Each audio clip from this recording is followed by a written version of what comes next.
And we found out exactly why. Because right before the banquet, Charlotte was in the middle of getting freaky with one of her maids.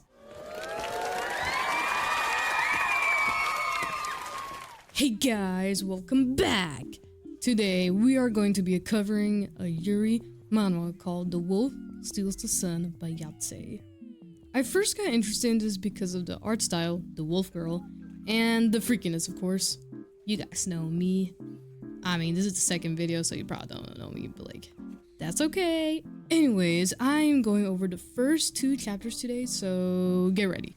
So, the story opens at this big birthday banquet, and before we even see our main character, the whole crowd is already losing it. People are whispering about how it has been almost 15 years since she last made a public appearance. Someone wonders why the king kept her hidden away for so long, and another person goes it's probably because her beauty is so dangerous it could literally bring down the whole kingdom. So the crowd is calling her the Princess of the Sun and saying her character is just as perfect as her looks. Then later we get her proper introduction. Charlotte Turon Toldron, 2nd Princess of Toldron and 5th daughter of the conquering King Isabel. Yeah, instead of Queen Isabel, it's King Isabel, because I guess she's just that powerful in the kingdom. Anyways, today is Charlotte's 25th birthday banquet, but it's also the day of public proposals. So every noble in the entire kingdom has shown up specifically to shoot their shot. But here's the thing, Charlotte barely made it on time for her own event. And we found out exactly why. Because right before the banquet, Charlotte was in the middle of getting freaky with one of her maids. That is who Charlotte actually is behind closed doors, and I think that is beautiful, honestly. And then Isabel, the king of Toldron, is right there calling her out the second she sits down, asking if she was out womanizing again before the banquet, telling her to mind her behavior while she's in the capital and reminding her that she cannot keep covering for Charlotte forever. So right away we have this massive gap between the saintly Princess of the Sun that everybody out there was losing their shit over and the actual person sitting on that throne who literally just had to sprint there from a completely different situation. Amazing. So the banquet begins and Charlotte is already exhausted. Her facial muscles have literally gone stiff from greeting so many people. She is just sitting there with this practiced smile while a whole parade of nobles come up one by one and she doesn't give a shit about any of them. Then this wolf beastman shows up, presenting himself as Prince Skull of Nuanar. He has a beautiful ceremonial robes and a wolf head. The whole room starts whispering because of the Nuanar reputation. Charlotte greets him very diplomatically to his face. Then Skull does this hand kiss greeting and something shifts. Charlotte notices the softness and suddenly she is intrigued. She thinks to herself that she was getting bored anyway and that this one seems worth looking into more closely.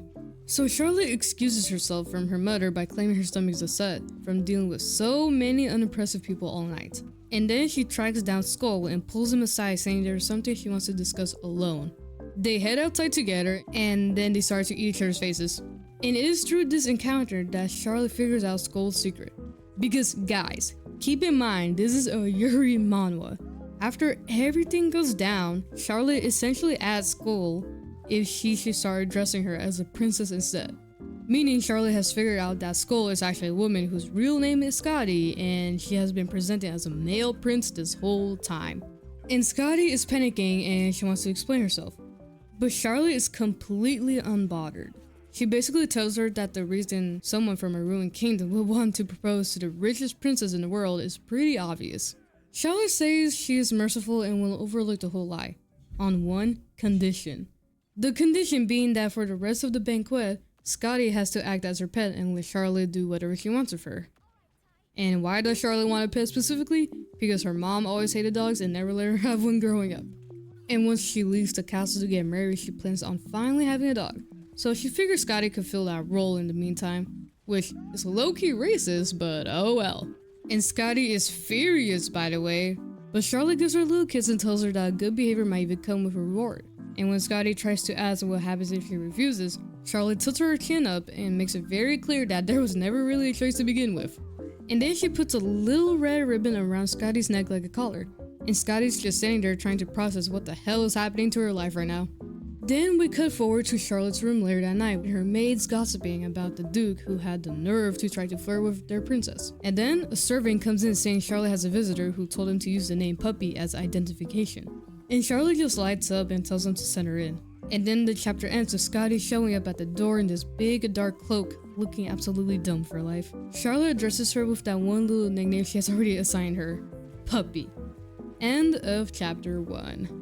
Okay, so chapter 2 is where we finally get Scotty's side of the story, and honestly it makes everything so much funnier in hindsight. So the chapter starts by giving us some background on the Nuanar people. Back in the day, the Nuanar were absolutely terrifying. They were fearless, they had bizarre rune magic, and they used to run the entire continent. But then the cities they used to raid started building high walls. A star-fallen religious order popped up, spreading magic everywhere. And basically the Nuanar got completely outmatched and driven all the way out into the harsh Jotun mountains. The ones who survived are still up there dreaming of the day Nuanar rises again. So these are people who used to run everything and now everybody looks down on them. Keep that in mind because it matters.